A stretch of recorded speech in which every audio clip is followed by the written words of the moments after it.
Vande Mataram students. हम learn करें chapter number 7 जो कि गुप्त डायनेस्टी के बारे में है। लास्ट वीडियो में हमने चंद्रगुप्त 2 विक्रमादित्य के बारे में देखा था। आज हम लर्न करेंगे एंड ऑफ गुप्त डायनेस्टी, यानी कि गुप्त वंश के राजाओं का शासन का अंत कैसे हुआ। कोई भी वंश के राजाओं के शासन की स्थापना होती है, उनका शासन चलता है, लेकिन सामने दूसरी और कोई दूसरा राजा होता ही है जो कभी ना कभी इन राजाओं को हरा के अपना शासन वहां पे डाल देता है। तो इस गुप्त डायनेस्टी का अंत कैसे हुआ उसके बारे में लर्न करना है। After the death of Chandragupta II, his majestic son Kumar Gupta came to throne. During this time, some famous caves of Nalanda and some caves of Ajanta were elected. अभी चंद्रगुप्त की डेथ के बाद उसका बेटा जो है कुमार गुप्त वो शासन पे आया और उन्होंने नालंदा की गुफा और अजंता की गुफाओं में कुछ समारकाम करवा के उसको ज्यादा सुशोभित किया। कुमार गुप्त के बाद गद्दी पे कौन आया? After Gupta Kumar Gupta his brave son Skandagupta came to the power. The weak rulers of post-Skandgupta time could not be withstand the onslaught attack of the aggressive and powerful Hunans and Gupta emperor distinct in 550 Anno Domini AD, यानी कि कुमार गुप्त के बाद जो उनका बेटा है स्कंदगुप्त आया, लेकिन उसके पुराने उसकी जो वीक शासन काल के दौरान जो हुनास के अटैक थे, हुनास राजाओं के अटैक के सामने वो नहीं टिक पाए और 550 के ईयर में उनके शासन का अंत हुआ। अभी उसके एडमिनिस्ट्रेशन के बारे में लर्न करना है कि उनके राज्य में एडमिनिस्ट्रेशन कैसे चलता था। Administration of Gupta age, we get information about administration during golden age from records, Smritis and Purans. Accordingly, the governing body was divided into 3 sections: central, provisional and local. अभी जैसे गुप्त वंश के राजाओं के रिकॉर्ड्स के मुताबिक से उसकी स्मृति और पुराण के मुताबिक से हमें उसकी इन्फॉर्मेशन मालूम होती है। तो भाई उन्होंने अपने एडमिनिस्ट्रेशन सेक्शन को 3 चीज में डिवाइड किया था: सेंट्रल, प्रोविजनल और local. Emperor was the center of Gupta administration. He adopted this title like महाराजाधिराज और परम भगवत. अभी 3 क्षेत्र में सेंट्रल, प्रोविजनल और लोकल, ऐसे 3 क्षेत्र में उन्होंने अपने वहीवटी तंत्र को डिवाइड किया था, लेकिन उन सब के बीच में जो राजा जो होता है वही मेन शासनकारी होता है और राजा को टाइटल दिया जाता है महाराजाधिराज या तो फिर परम भगवत. The army chief was called महाबलाधिकृत. The minister of external affairs was called महाशनविधिग्राहक. Chief of places and gates guards was called Mahapratihar.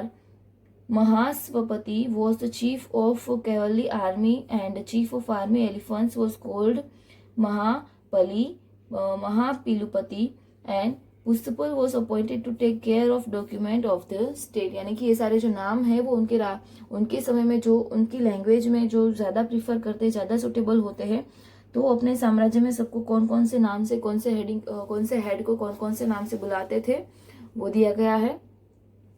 Usually prince was appointed as the head of province. कुमारमात्य and commissioner played a major role in the province. The province was called Bhukti, whose head was regional.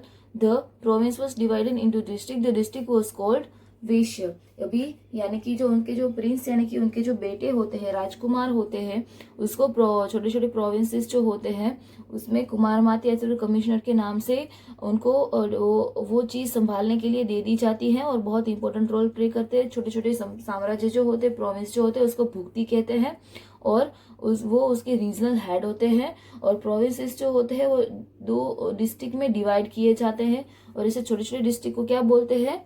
विषय. उसके बाद है a committee was formed at the village level which include Elder, village heads and important adult citizen. उनकी जो committee होती है वो village level पे होती है और विलेज लेवल में कौन कौन सी चीजों की समावेश होती है? Elder, village head and important adult citizen. Village में भी कमिटी बनती है जो विलेज का हैंडलिंग करती है, जैसे कि अभी ग्राम पंचायत है तो वहां पे गांव के बड़े एल्डर्स का, गांव के हेड का और दूसरे एडल्ट सिटीजन का समावेश होता है. उसके बाद लर्न करना है इकोनॉमिक कंडीशन ड्यूरिंग गुप्त एज. गुप्त एज के समय में उसका अर्थतंत्र कैसा था, यानी कि उसका व्यापार कैसा था, उसके समय में इनकम कैसी थी. इन इकोनॉमिक टर्म गुप्त was a golden period. Farming, internal trade and international trade will very developed. अभी वो सुवर्ण युग तो था ही था क्योंकि उस समय फार्मिंग है, उसके बाद ट्रेड है, नेशनल ट्रेड और इंटरनेशनल ट्रेड का ज्यादा विकास हुआ था. Special farming practice included annual 3-year and 5-year farming. Wheat, rice in North India, sugarcane in Gandhar, grapes in Kesar in Kashmir and coconut in Kamrup were grown. यानी कि वहाँ पे 3 साल की स्पेशल फार्मिंग या तो फिर 5 साल की फार्मिंग, ऐसे फार्मिंग को डिवाइड किया गया था. जहाँ की जमीन जिस भी क्रॉप्स को ग्रो करने में सुटेबल होती थी वहाँ पे वो क्रॉप्स ग्रो किया जाता था. Rice was grown in large quantity in Bengal, cotton in Gujarat and Sindh and silk was produce in Bengal. Rice कहाँ पे ज्यादा ग्रो किए जाते थे?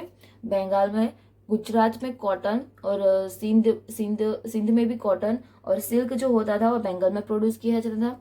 Trade condiments and spices, silk and cotton had develop in south India. अभी ट्रेड कॉन्टिमेंट्स और spices यानी कि व्यापार करने के लिए जो मरी मसाले होते थे, सिल्क और कॉटन, वो सारे साउथ इंडिया में डेवलप किए जाते हैं.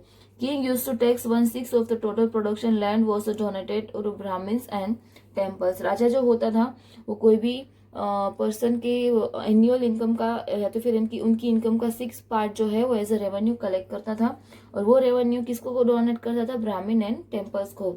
International trade was epitome of Gupta age. Cotton, silk and spices were exported Europe from India through out Central Asia. भी उस समय गोल्डन एज के समय, गुप्त एज के समय जो है इंटरनेशनल व्यापार बहुत ही फेमस हुआ था. और किसके साथ व्यापार होता था?